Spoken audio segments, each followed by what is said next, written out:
Chapter 8 is Engage's only main story defend map, and if any enemies get to the 5 tiles in the middle of the top row, you lose immediately.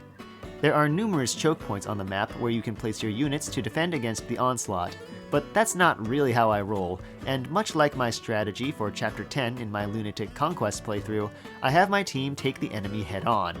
This is made easier by the lack of reinforcements from the sides, so once the initial wave is dealt with, most of the enemies have to come up from the bottom.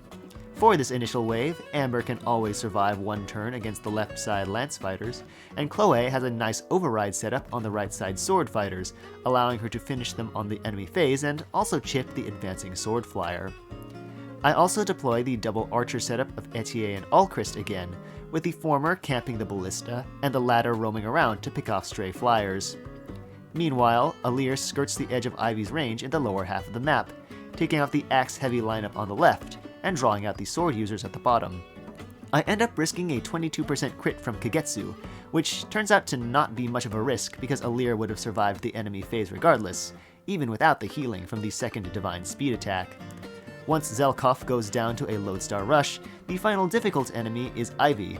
I go for a somewhat risky play, using Ivy and the last wave of flyer reinforcements to set up great sacrifices for Anna, who basically has a monopoly on the map's emblem energy pools since my other emblem users all rushed out into the open courtyard.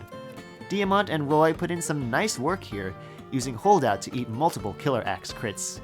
Normally I would reward such a valiant effort with the boss kill, but I don't really plan on using Diamant long term, so I just use another Mercurius Lodestar Rush to end the chapter.